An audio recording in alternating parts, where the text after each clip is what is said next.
계속해서 이제 예언에 대해서 나누면서 반복해서 계속 얘기하는 부분이 있죠.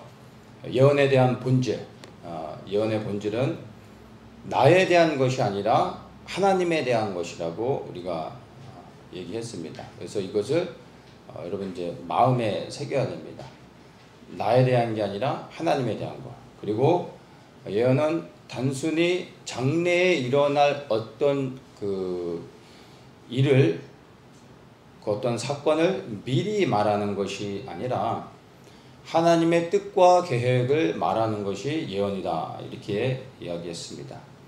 그러면은 예언이 나에 대한 것이 아니라 하나님에 대한 것이고 하나님의 뜻과 계획을 말하고 그것을 이루는 것에 초점을 맞추면 예언의 본질을 깨닫는 거죠. 예언의 본질을 깨닫는 사람은요, 예언을 통해서 나의 유익을 구하지 않습니다. 나의 유익을 찾지 않고 예언에 통해서 하나님의 뜻이 무엇인지 분별한 다음에 그리고 그 말씀에 순종하려고 합니다. 예언의 본질을 깨달은 사람들의 방향은 나를 향하는 것이 아니라 바로 예수님을 향하는 것이고, 뜻을 분별하여 순종하는 것에 초점을 맞춘다는 것입니다. 이것을 우리 개인의 삶 속에 잘 적용을 하는 것이 굉장히 중요합니다.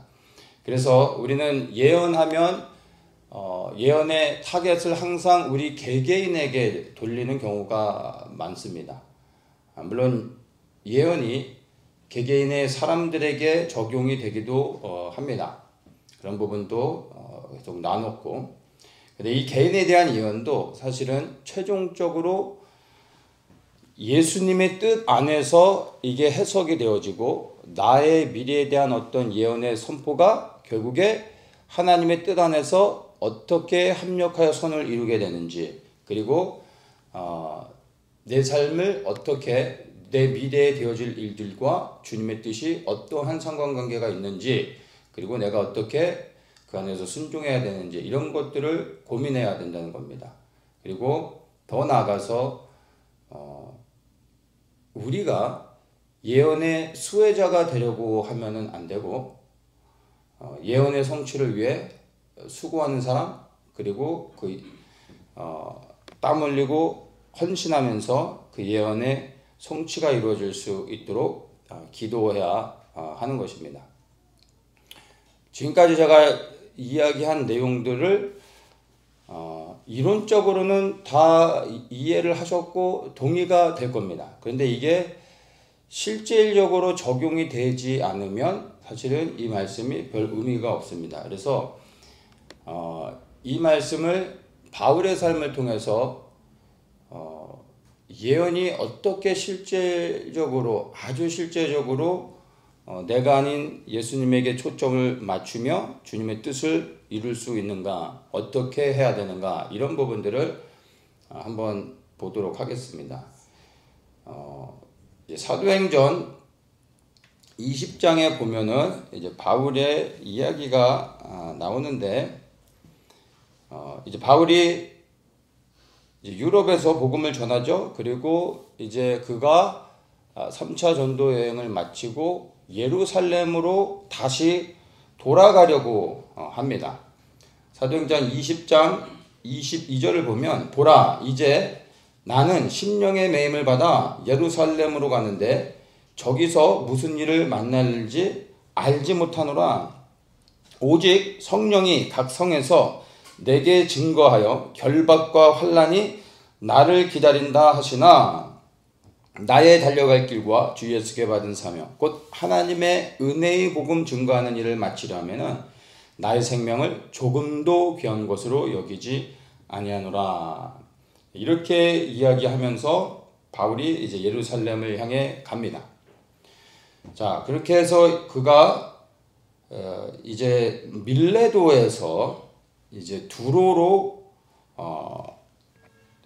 도착하게 됩니다. 이 두로는 오늘날의 이제 레바논 지역이죠. 그래서 레바논의 최남단 지역입니다. 그러니까 이 두로를 거쳐 이제 그가 가이사랴로 가고, 가이사랴에서 이제 내륙으로 해서 예루살렘으로 이제 들어가려고 하는 그런 여정입니다. 그래서 그가 이제 두로에 도착했을 때 21장 4절을 보겠습니다. 제자들이 바울을 만나게 됩니다. 제자들을 찾아 거기서 이래를 머물더니 그 제자들이 성령의 감동으로 바울더러 예루살렘에 들어가지 말라 하더라. 바울의 제자들이 바울에게 예루살렘에 가면 안 됩니다. 이야기하는 겁니다. 왜 예루살렘에 들어가지 말라고 합니까?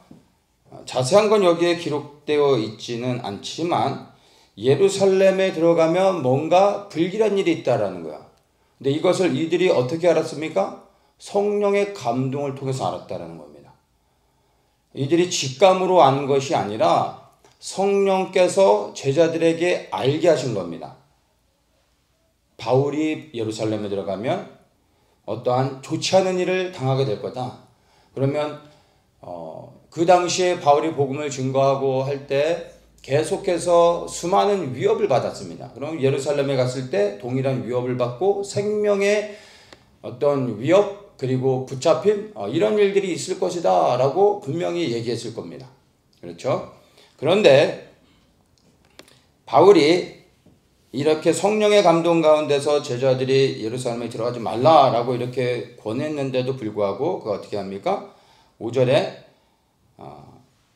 이 여러 날을 지난 후 우리가 떠나갈새 저희가 다 그 처자와 함께 성문 밖까지 전송하거늘 우리가 바닷가에서 무릎을 꿇어기도 하고 서로 작별한 후에 우리는 배에 오르고 저희는 집으로 돌아가니라.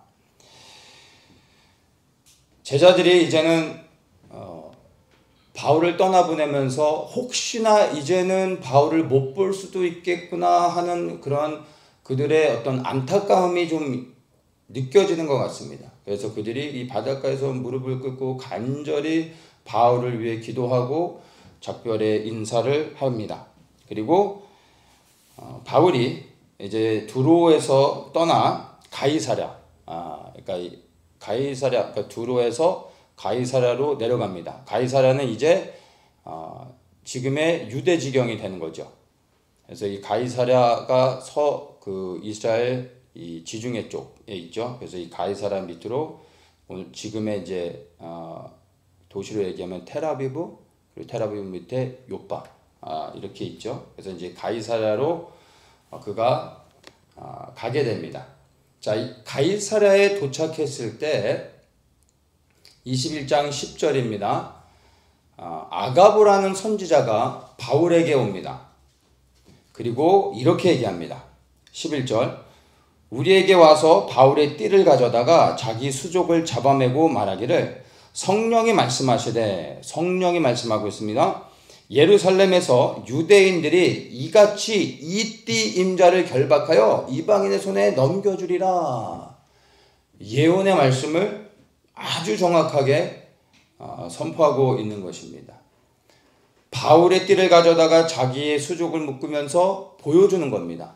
이 띠 임자가 이렇게 결박을 당하고 그들이 이방인의 손에 넘겨지게 될 것이다. 바울이 예루살렘에 들어가게 되면 어떠한 상황을 겪게 될지에 대해서 아주 정확하게 예언을 해준 겁니다. 그리고 이 말을 들었던 바울을 사랑하는 많은 사람들이 12절에 이렇게 말합니다. 예루살렘으로 올라가지 말라.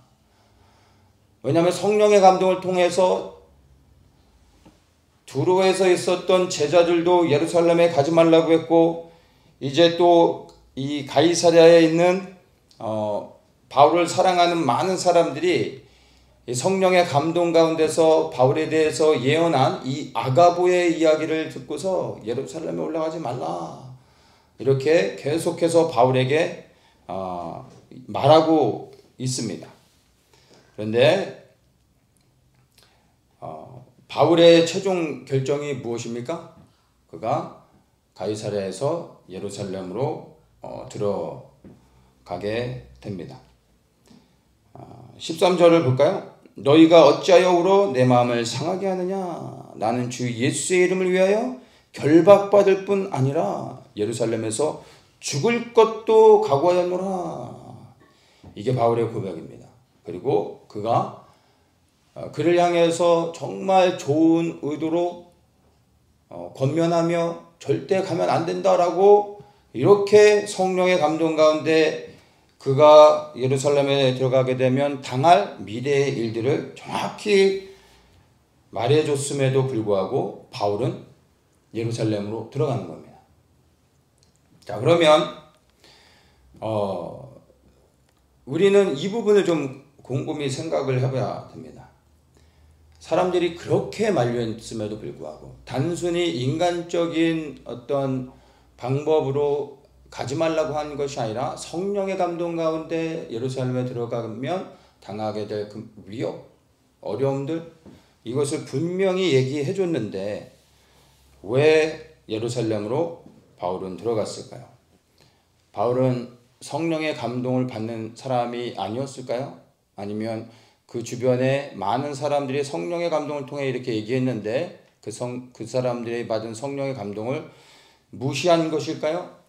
아니면 그런 것을 믿지 않았던 걸까요? 아니면 혹 그렇게 잡힌다 할지라도 나는 주님의 은혜 가운데서 다시 풀려나고 안전할 거다라는 자기만의 어떤 확신이 있었을까요?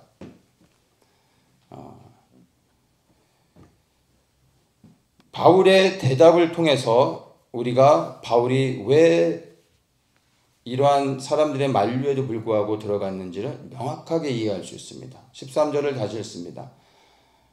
나는 주 예수의 이름을 위하여 결박받을 뿐 아니라 예루살렘에서 죽을 것도 각오하였노라.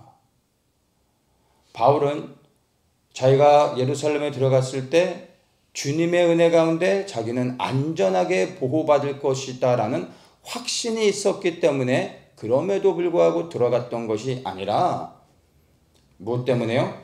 결박받을 뿐 아니라 예루살렘에서도 죽을 것도 난 각오했다. 무엇을 위하여요? 주 예수의 이름을 위하여. 이러한 결단이 그가 예루살렘에 들어가서 당하게 될 큰 위협에 흔들리지 않고 들어갈 수 있었던 것입니다. 그러면 우리가 또다시 생각을 해봐야 되는 겁니다. 성령의 감동 가운데서 예루살렘에 들어가면 분명히 잡히게 된다는 것을 알았는데 알았다라는 것은 어떻게 보면은 성령님께서 주변에 좋은 사람들을 통해서 알려주셨다라는 거죠. 알려주셨다라는 것은 우리가 생각할 때는 이런 위기로부터 어려움으로부터 피하라고 알려주시지 않았나. 우리는 이것을 자연스럽게 너무나 당연하게 그렇게 받아들였을 것입니다. 그런데 바울은 그럼에도 불구하고 들어가야 된다라고 결정한 겁니다. 왜일까요? 13절의 말씀을 통해 우리가 분명하게 그의 결정의 그 동기, 이렇게 예루살렘에 들어가기로 결단한 그의 어떤 마음의 중심이 무엇인지를 알 수가 있는 겁니다. 결박과 환난이 기다리고 있지만 그럼에도 불구하고 예루살렘에 들어가는 것이 하나님의 뜻이다라는 것을 그는 조금도 의심하지 않았다라는 것입니다. 이것을 어떻게 알 수 있냐면은 바울은 그가 예루살렘에 들어가게 되면 자기가 결박을 당하고 환난을 당하고 죽을 수도 있다라는 것을 바울은 이미 알고 있었습니다. 사도행전 20장 23절에 오직 성령이 각 성에서 내게 증거하여 결박과 환난이 나를 기다린다 하시나. 성령님께서 이미 바울에게 말씀해 주셨어요. 예언해 주신 거예요. 너가 예루살렘에 들어가면 결박을 당할 것이고 환난이 기다리고 있다. 너는 환난을 당할 것이다. 이거를 분명히 알려주셨습니다. 그런데 24절에 그가 이러한 사실을 알았음에도 불구하고 이렇게 고백합니다. 나의 달려갈 길과 주 예수께 받은 사명, 곧 하나님의 은혜의 복음 증거하는 일을 마치려 하면은 나의 생명을 조금도 귀한 것으로 여기지 아니하노라.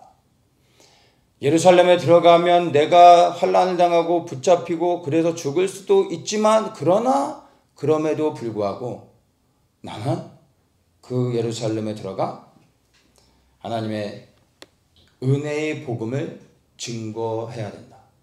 이 증거하는 일을 위하여 나의 생명을 드리는 것을 마땅히 여겼다라는 겁니다. 예루살렘에 들어가 복음을 증거하는 것이 하나님이 그에게 주신 거룩한 부담감이라는 것을 알았기 때문에, 그럼에도 불구하고 그가 예루살렘에 들어갔다라는 것입니다. 성령의 감동을 통해 그는 분명히 큰 위기에서부터 그가 보호를 받을 수 있고 그러한 환난을 피할 수 있었습니다. 그럼에도 불구하고 그는 피하지 않고 그에게 그를 기다리고 있는 이런 환난과 이런 어려움들을 향해 그것을 받아들이고 예루살렘에 들어가는 결정을 하게 됩니다. 바울과 그리고 바울 주변에 있는 사람들 사이에 아주 큰 하나의 차이점이 있습니다. 바울을 사랑했던 사람들, 이제 제자들이나 또 선지자 아가보 이런 사람들은 성령의 감동을 통해 성령께서 말씀해 주셔서 바울이 예루살렘에 들어가면 어떠한 일을 당하게 될지 알게 해 주셨습니다. 그런데 바울을 향한 하나님의 뜻이 무엇인지는 제자들과 이 선지자 아가보는 알지는 못했습니다. 그들이 성령의 감동을 통해서 분명하게 안 하나의 사실은 그가 예루살렘에 들어가면 결박을 당하고 환난을 당한다는 것이었습니다. 그러나 그 가운데서 하나님의 바울을 향한 하나님의 뜻이 무엇인지는 그들은 몰랐습니다.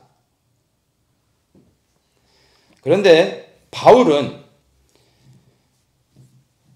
제자들이나 이 아가보와 같이 자신에게 있어서 예루살렘에 들어가면 무슨 일을 당할지 그는 성령의 감동을 통해 그도 분명하게 알았습니다. 그런데 그는 사람들이 알지 못했던 한 가지를 더 알았습니다. 그게 무엇입니까? 자기 자신을 향한 주님의 뜻이 무엇인지를 너무나 분명히 알았기 때문에 주님의 뜻에 순종하기로 결단하고 예루살렘에 들어갔다라는 것입니다. 성령께서 제자들이나 아가보에게 바울이 예루살렘에 들어가면 붙잡힌다라고 깨닫게 하시고 알게 하신 것은 바울로 하여금 피하게 하기 위한 것이 아니라 그가 이러한 일을 당하게 된다라는 미래의 일들에 대해서 그냥 알게 해주셨던 것뿐입니다. 그런데 바울은 그러한 일이 자신을 향한 하나님의 뜻 안에서 어떻게 해석해야 될지를 그는 주님 앞에 가지고 나가 자신이 당할 그 미래에 곧 있으면 닥치게 될 그 일을 곰곰이 하나님께 올려드리고 기도하는 가운데 이것을 어떻게 내가 해석하고 받아들여야 될지를 그는 기도했습니다. 그리고 결박과 환난이 기다리고 있는 예루살렘으로 가는 것이 주님의 뜻이라는 것을 그는 명확하게 이해하고 주저함 없이 예루살렘을 향해 갔다라는 것입니다. 그러면 바울이 예루살렘에 들어가게 되면 붙잡힌다라고 했던 이 미래에 일어날 이 예언적 이 사건은 붙잡히는 것을 피하라고 알려주신 것이 아니라 오히려 붙잡히게 되는 것이 주님의 뜻이라는 것을 알려주신 것입니다. 이해가 되십니까? 똑같은 사건인 것 같지만 이 똑같은 사건을 해석하는 것은 완전히 다른 겁니다. 잡히게 되니까 들어가면 안 된다는 것과 잡히게 되지만 그럼에도 불구하고 들어가야 된다는 것. 같은 사건을 보면서 다른 해석이 나오는 것입니다. 왜 이렇게 다른 해석이 나올까요? 미래에 일어난 사건을 나에게 조명하고 나의 유익을 구하게 되면 피하는 게 정답이 되는 겁니다. 그러나 그 사건을 주님의 뜻 안에서 이 사건을 통해 내가 어떻게 주님께 영광을 돌려야 되는지 이것을 향한 하나님의 뜻이 무엇인지를 분별할 때 바울은 나의 유익을 구하는 것이 아니라 자기의 유익이 아닌 주님의 뜻을 분별하여 주님의 뜻에 순종하여 예루살렘으로 들어갔다라는 것입니다. 바울은 사실 예루살렘에 들어가서 그가 결박을 당하고 환난을 당하면서까지 복음을 전하는 것이 어떠한 의미를 갖고 있는지 정확하게는 그도 몰랐습니다. 그러나 그가 받은 주님의 거룩한 부담감은 이 자신을 구원하신 이 하나님의 은혜의 복음을 증거하기 위해 예루살렘에 나는 들어가야 된다는 이 분명한 확신은 가지고 있었습니다. 그러나 명확하게 왜 자기를 기다리고 있는 그 예루살렘을 향해 거기에 가서 환영받는 것이 아니라 많은 환란이 있음에도 불구하고 들어가야 됐는지 명확하게 그도 그것을 그러한 왜 들어가야 되는지에 대한 사실을 알지는 못했었습니다. 그런데 때가 되니까 나중에 주님께서 그에게 계시를 열어서 보여주십니다. 바울이 이제 예루살렘에 들어가서 붙잡히게 되죠. 그리고 가이사랴로 호송이 되고 거기서 이제 좀 머물다가 이제 가이사에게 로마 황제에게 그가 이제 고소를 하죠. 그래서 로마 황제에게 이제 그의 억울함을 말할 수 있는 기회를 얻게 돼서 로마로 다시 이제 호송되어지게 됩니다. 그래서 그가 배를 타고 로마로 가는 이 배 안에서 큰 풍랑을 만나죠. 유라굴로라는 광풍을 만나게 됩니다. 그리고 이 거대한 풍랑으로 인해서 배가 완전히 흔들리면서 침몰될 위기 상황 가운데 있을 때 성령께서 그 밤에 바울에게 나타나셔서 말씀해 주십니다. 사도행전 27장 24절에 바울아 두려워 말라 내가 가이사 앞에 서야 하겠고 또 하나님께서 너와 함께 행선하는 자를 다 내게 주셨다 하였으니 바울이 죄인의 몸으로 묶여서 로마로 이송되는 과정 가운데 성령께서 너는 가이사 앞에 서야 된다. 그래서 너는 두려워하지 마라. 내가 널 지켜줄 것이다. 라고 말씀해 주셨다는 겁니다. 그러면 그가 예루살렘에 가서 결박을 당해서 묶이고 또 죄인이 돼서 죄수로서 로마로 가게 된 이유가 명확해지는 겁니다. 무엇 때문에? 단순히 예루살렘의 복음을 전하기 위함이 아니라 로마의 황제 앞에 서서 예수 그리스도의 복음을 전해야 되고 그리고 또한 그가 로마의 이제 죄인의 몸으로 묶여 있으면서 한 2년이 넘는 시간 동안 바울에게 수많은 사람들이 찾아옵니다. 그리고 그가 그를 찾아오는 많은 사람들을 만나고 그들에게 복음을 전합니다. 그리고 이제 그가 순교를 하게 되어집니다. 바울이 3차에 걸친 전도여행을 통해서도 복음을 많이 전했지만 그가 마지막으로 머물렀던 이 로마에 있으면서 로마의 수많은 사람들이 바울을 통하여 예수 그리스도를 영접하고 로마의 수많은 믿는 이방인들이 생겨나게 됐습니다. 본격적으로 로마에 바울의 전도를 통해 이방인의 구원의 역사가 본격적으로 시작되어진 거고, 거기서부터 로마 교회가 성장하게 되었던 것을 우리는 부인할 수가 없습니다. 그러니까 주님의 뜻은 그가 예루살렘에 가서 단순히 복음을 전하다 붙잡히는 것이 아니라 붙잡힘으로 말미암아 그가 안전하게 로마 가이사 앞에까지 설 수 있었고, 그것을 통해 황제에게 복음을 전하며 로마, 당시에 세상의 중심인 로마의 복음이 증거되어짐으로 말미암아 로마가 영토를 넓히고 전 세계로 확장되어지는 과정 가운데 로마를 통해 복음이 전 세계로 흩어지는 역사가 있었던 것을 우리는 알 수 있습니다.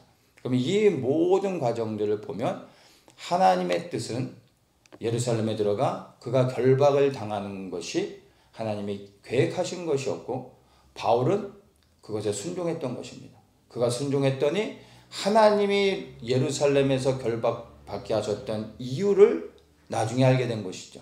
그리고 그가 로마에 가서 이렇게 복음을 증거하는 일들이 나중에 있게 되는 것입니다. 다시 얘기해서 그가 예루살렘에 들어가 포로가 죄인이 돼서 붙잡혀야 되는 이유는 로마로 가기 위했던 것입니다. 자, 그러면 우리가 만약에 바울이 사람들의 이 권면을 통해서 예루살렘에 들어가면 그가 환난을 당한다는 것을 알고 만약 사람들의 그 이야기를 듣고 예루살렘에 가지 않았다면 아마 바울은 순교하지 않을 수도 있었을 겁니다. 남은 인생을 행복하게 살다가 갔을 수도 있을 겁니다. 그러나 중요한 건 그를 통한 주님의 뜻은 이루어지지 않았을 것입니다. 물론 누군가를 통해 또다시 하셨겠지만 바울을 향한 하나님의 뜻이 온전히 이루어지지는 못했을 것이라는 겁니다. 그런데 바울이 자신의 이 미래의 일들을 명확하게 그도 해석하지는 못했지만, 그러나 주님의 뜻에 순종했을 때 그를 통해 하나님의 뜻이 온전히 이루어지며 이방인의 구원의 역사가 전 세계로 확장되어지는 역사의 그 중심에 서게 됐다라는 것을 우리는 이 바울의 인생을 통해서 알 수 있습니다. 사람들은 예언의 말씀을 가지고 누구의 유익을 찾습니까? 자기의 유익을 찾습니다. 우리는 예언을 들을 때 계속 나눴지만 본능적으로 이것이 나에게 어떠한 유익을 줄까? 이것을 생각하게 됩니다. 그런데 놀라웠게 바울은요, 그가 받은 예언의 말씀을 가지고 주의 뜻이 무엇인가를 분별합니다. 이것이 이렇게 되어지는 것이 나에게 유리한가? 나에게 유익한가? 나를 위하는 것인가? 나를 행복하게 하는 것인가? 나에게 초점을 맞춰서 해석하지 않고 이렇게 되어지는 것이 주님의 뜻인가? 주님을 영광스럽게 하는 것인가? 이것을 고민했던 것입니다. 우리와 완전히 예언의 말씀을 받아들이고 해석하는 것이 다릅니다. 우리는 예언을 통해서 미래에 대한 일들, 미래에 일어날 일들을 우리가 듣고 또 깨달았을 때 본능적으로 나의 유익을 찾으면 안 됩니다. 바울과 같이 주님의 뜻이 무엇인지를 분별해야 됩니다.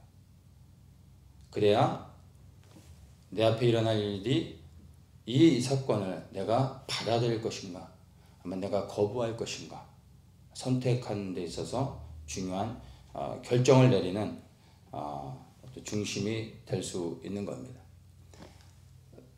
이 모든 것이 나를 기준으로 삼으면 안 되고 주님을 기준으로 삼아야 된다는 겁니다. 그러면 혹 나에게 좋지 않은 미래의 일들을 내가 알았다 할지라도 이것이 주님의 뜻이라면 기꺼이 믿음으로 받아들일 수 있어야 되는 겁니다.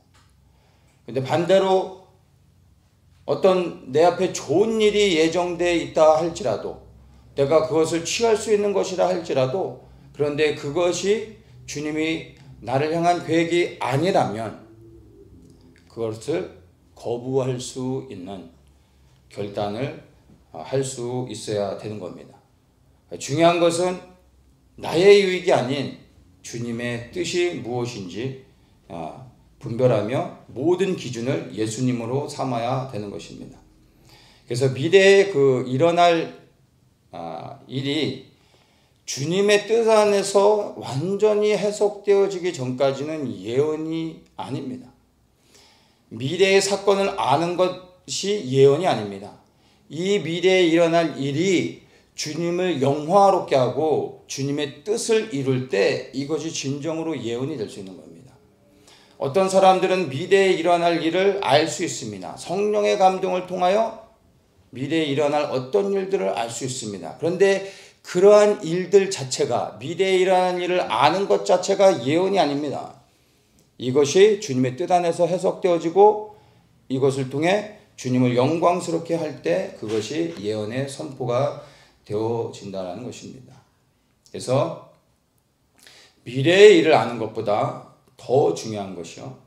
주님의 뜻을 분별하고 그리고 분별한 것에 대하여 순종하고 주님의 뜻을 이루어내야 하는 것입니다. 그러면 이제 우리가 예언을 쫓아다닐 필요가 없고 우리가 주님의 말씀에 순종하며 살아가려고 몸부림치고 매일의 삶 속에서 주님의 뜻을 구한다면 여러분 이미 우리의 삶 속에 주님께서 선히 인도하시면서 주님의 뜻을 이루어 나가시는 겁니다. 그러면 우리의 삶이 주님의 뜻을 이루는 그러한 열매가 되어지는 겁니다. 우리의 삶 자체가 예언의 선포요, 예언의 성취가 되어진다고 말할 수 있는 것입니다. 바울이 예루살렘에 올라가기 전에 이제 마지막으로 했던 이 13절의 고백을 다시 한번 보겠습니다. 나는 주 예수의 이름을 위하여 결박을 받을 뿐 아니라 예루살렘에서 죽을 것도 각오했노라. 이게 바울의 마지막 고백입니다. 그리하여 나는 나를 기다리고 있는 저 예루살렘의 결박을 향하여서도 죽음이 기다리고 있다 할지라도 나는 들어갈 것이다. 왜냐하면 그것이 하나님의 뜻임을 나는 알았기 때문이다. 이 바울의 고백을 듣고 난 다음에 사람들의 고백이 무엇인지 압니까? 14절에 이제 이 바울의 결단을 들은 사람들이 바울을 사랑하는 모든 동역자들이 이렇게 말합니다. 주의 뜻대로 이루어지이다. 당신 마음대로 하십시오 라고 말하지 않았습니다. 뭐라고 얘기합니까? 주의 뜻이 이루어지이다. 우리가 예언의 말씀을 들을 때 이 14절의 말씀이 우리의 마지막 고백이 되어야 하는 것입니다. 주의 뜻이 이루어지이다. 예언을 통해 여러분 나의 유익을 삼지 말고 예언을 통해 주님의 뜻을 이루시는 분들이 되십시오. 그러기 위해서는 오늘도 우리의 삶의 중심이 나 자신에게 맞춰지는 것이 아니라 바울처럼 20장 24절의 이 바울의 위대한 고백처럼 그가 살아가는 이유를 분명하게 고백했던 것처럼 우리의 삶의 고백 또한 분명하게 고백되어져야 되는 것입니다. 여러분은 무엇 때문에 살고 계십니까? 죽지 못해 사시는 겁니까? 아니면 살고 있으니까 그냥 생각 없이 사시는 겁니까? 바울은 왜 그가 살아야 되는지를 명확하게 이해하고 있었고 그 삶의 모든 순간이 주님의 뜻에 맞춰져서 순종하며 나아가고 있는 것입니다. 이 문제가 우리 개개인이 동일하게 먼저 해결되어지고 주님 앞에서 이러한 고백과 결단이 먼저 선행되어야 됩니다. 그러면 이제 예언을 통하여 나의 미래에 되어질 일을 내가 알았을 때 그것이 나를 유익하게 하는 것이라고 해서 내가 거기에 흥분하며 좋아할 것도 아니요 그 미래 일들이 나를 불행하게 하고 나를 두렵게 하는 것이라 할지라도 흔들림 없이 주님의 뜻을 구하며 주의 뜻이 이루어지리다 라는 고백으로 순종하며 내 앞에 예정되어 있는 그 미래의 일이 무엇이든 상관없이 주님의 뜻을 구하며 앞으로 나아갈 수 있는 것입니다. 다시 한번 사랑하는 모든 성도님들에게 권면합니다. 미래에 대한 일을 알려고 하기보다 그 일을 통한 주님의 뜻이 무엇인지를 분별하시고 주님의 뜻 안에 온전한 순종을 이루어서 주님을 영화롭게 하시는 분들 되시길 예수님의 이름으로 축복합니다.